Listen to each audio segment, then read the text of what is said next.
4 लोगों की मौत हो गई। इस बवाल में सख्ती भी बढ़ा दी गई।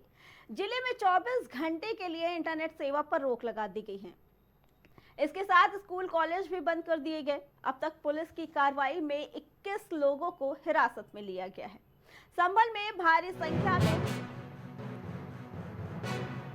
इसी बीच बता रहे संभल से बड़ी अपडेट, जहां संभल हिंसा से जुड़ी बड़ी अपडेट सामने आ रही है। बता दें कि सांसद जियाउर रहमान बर्क और विधायक के बेटे पर केस दर्ज कर लिया गया है। सांसद जियाउर रहमान बर्क के बेटे पर केस दर्ज हो गया है। संभल में हिंसा भड़काने के मामले पर ये केस दर्ज हुआ है। ये बड़ी अपडेट संभल हिंसा को लेकर, जहां अब केस दर्ज कर लिया गया है। ये बड़ी अपडेट आपको दिखा रहे हैं प्राइम टीवी के जरिए, जहां संभल हिंसा में सांसद जियाउर रहमान बर्क और विधायक के बेटे पर केस दर्ज कर दिया है। बता दें कि जियाउर रहमान बर्क पर केस दर्ज कर लिया गया है, उनके बेटे पर, विधायक के बेटे पर केस दर्ज हो गया है। ये बड़ी अपडेट बताया, आरोप लगा कि हिंसा भड़काने का काम किया है और हिंसा भड़काने को लेकर ही सांसद जियाउर रहमान बर्क और विधायक के बेटे पर केस दर्ज कर लिया गया है। ये बड़ी अपडेट अभी तक की।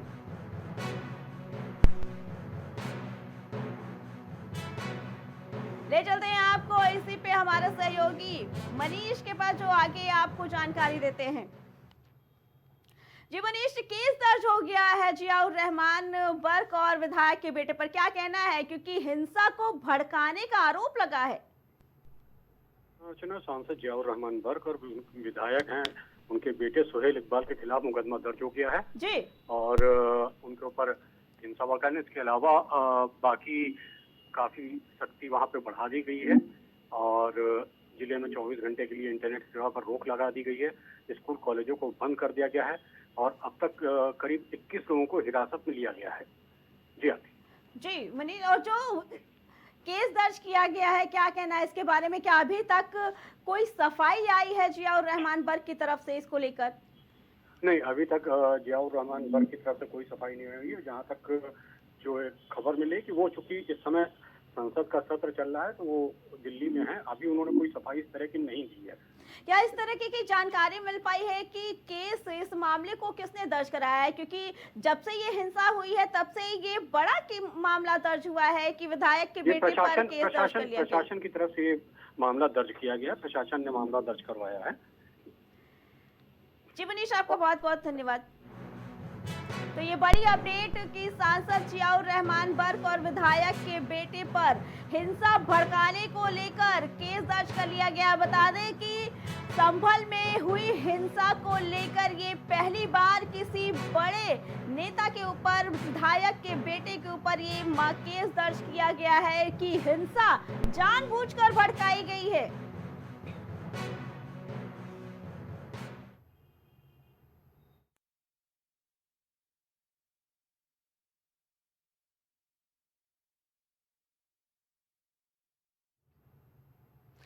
तो वहीं यूपी के संभल जिले में बवाल में अब तक 4 लोगों की मौत होगी। इस बवाल के बाद संभल में सख्ती और बढ़ा दी गई है। जिले में 24 घंटे के लिए इंटरनेट सेवा पर रोक लगा दी गई। इसके साथ ही स्कूल कॉलेज भी बंद कर दिए गए हैं। बता दें, अब तक पुलिस की कार्रवाई में 21 लोगों को हिरासत में लिया गया है। संभल में भारी संख्या में पुलिस फोर्स की तैनाती की गई है। इस बीच अब जिला अधिकारी संभल ने बाहरी व्यक्ति, सामाजिक संगठन और जनप्रतिनिधियों के संभल में बिना इजाजत प्रवेश पर भी रोक लगा दी गई है। जब संभल में हिंसा हो रही थी तो संभल के एसपी का एक वीडियो सामने आया, जिसमें वो पथराव करने वाले युवाओं से कह रहे थे कि अपना भविष्य बर्बाद मत करो। इन नेताओं के चक्कर में, आपने नेताओं के चक्कर में अपना भविष्य बर्बाद मत करो। उनका ये वीडियो सोशल मीडिया पर काफी वायरल हुआ था। एसपी संभल की ये वीडियो सामने आने के बाद सोशल मीडिया पर तेजी से वायरल हुआ। लेकिन मीडिया से बात करते हुए एसपी संभल उपद्रवियों को चेतावनी देते हुए कह रहे थे कि हम ये सुनिश्चित करेंगे कि जिन लोगों ने अराजकता फैलाने की कोशिश की है, पुलिस वालों पर पत्थरबाजी और फायरिंग की है, उन सब लोगों को हिरासत में लिया जाएगा और उन पर एनएसए की कार्रवाई की जाएगी। एक और गंभीर घटना हुई है जिसके बारे में आपको जानकारी होगी। संभल की सर्वे हो चुका था, चुनाव के चर्चा न हो पाए, हमारी आपकी प्रेस गड़बड़ा जाए, इसलिए जानबूझ करके सुबह सर्वे की टीम भेजी है जिससे माहौल खराब हो जाए, कोई चुनाव पर चर्चा न कर सके। और जो जानकारी मिल रही है उसमें जानकारी है कि कई लोगों को चोट पहुंची है, कई लोग घायल हैं और एक नौजवान नईम उसकी जान चली गई है।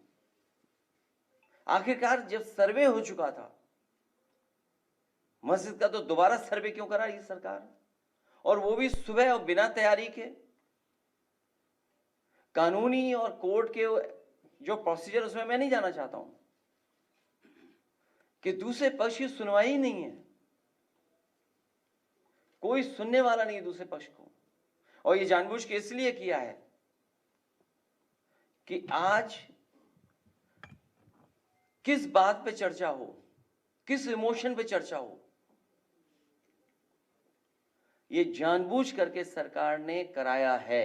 आज वहाँ सर्वे के दौरान जो कुछ भी बवाल हुआ है, हिंसा हुई है, तो उसके लिए यूपी का शासन व प्रशासन पूरी तरह से जिम्मेवार है। ये अति निंदनीय है। ये जो भी कुछ उधर हो रहा है ये अति निंदनीय है, जबकि ये काम दोनों पक्षों को साथ में लेकर शांतिमय ढंग से किया जाना चाहिए था, जो नहीं किया जा रहा है। ऐसे में अब मैं खासकर संभल के सभी लोगों से वहाँ शांति व्यवस्था बनाने की भी पुरजोर अपील करते हुए अपनी बात यही समाप्त करती हूँ।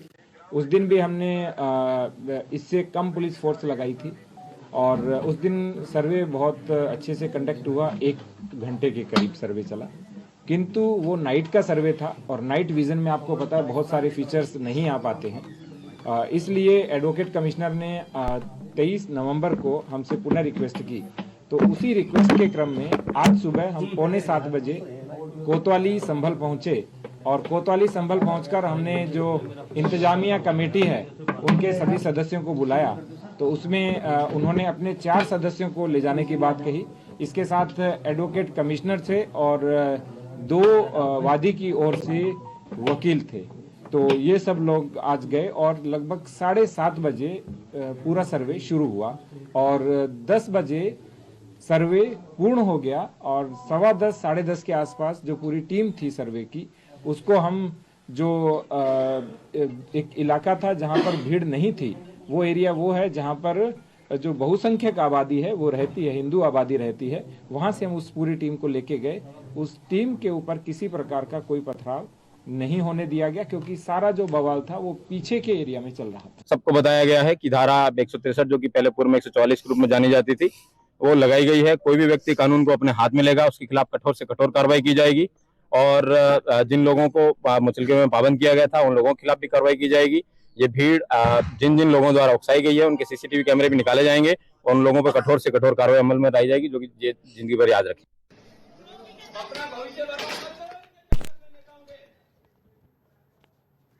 इसी पे आगे जानकारी देने के लिए हमारे साथ वरिष्ठ पत्रकार मनीष श्रीवास्तव जुड़ चुके हैं। मनीष जी, वीडियो 2 वायरल हो रहे थे संभल हिंसा के काफी ज्यादा, जिसमें एक जगह बोल रहे हैं एसपी की ये पत्थरबाजी जो कर रहे हैं उनसे ये आग्रह कर रहे हैं कि नेताओं के चक्कर में अपना भविष्य बर्बाद मत करो।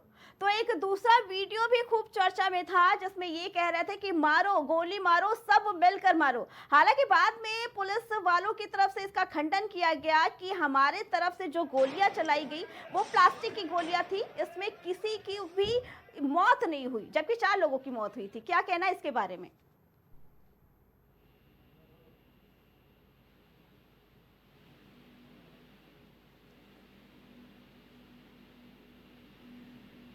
मनीष जी, आवाज आ रही है? मनीष जी, संभल हिंसा के 2 वीडियो वायरल हो रहे हैं। एक तरफ जिसमें ये पत्थरबाजों को आग्रह कर रहे हैं एसपी की नेताओं के चक्कर में भविष्य बर्बाद मत करो, तो वही दूसरा वीडियो जिसमें ये कहते सुनाई दे रहा है कि मारो, सब मिलकर गोली मारो।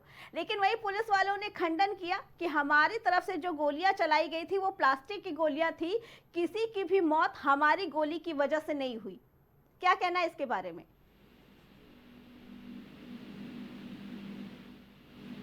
बता दें कि संभल हिंसा में दो वीडियो काफी वायरल हो रहे हैं, जिसमें एक तरफ एसपी प्रदर्शनकारियों से ये गुहार लगा रहे हैं कि कोई भी नेता के चक्कर में अपना भविष्य बर्बाद मत करो, पत्थरबाजी मत करो, क्योंकि जब जांच आगे बढ़ेगी तो जो भी प्रदर्शनकारी पत्थर फेंक रहे हैं उनकी जांच की जाएगी और उन पे सख्त से सख्त कार्रवाई की जाएगी। इसलिए अपने भविष्य को सुरक्षित रखो, अपने भविष्य का ध्यान रखो और नेताओं के चक्कर में पड़कर अपना भविष्य बर्बाद मत करो। वहीं दूसरी तरफ एक वीडियो वायरल हो रहा था जिसमें एक कमांडर अपने लोगों को ये कहते पाए गए कि गोली चलाओ, सब मिलकर चलाओ।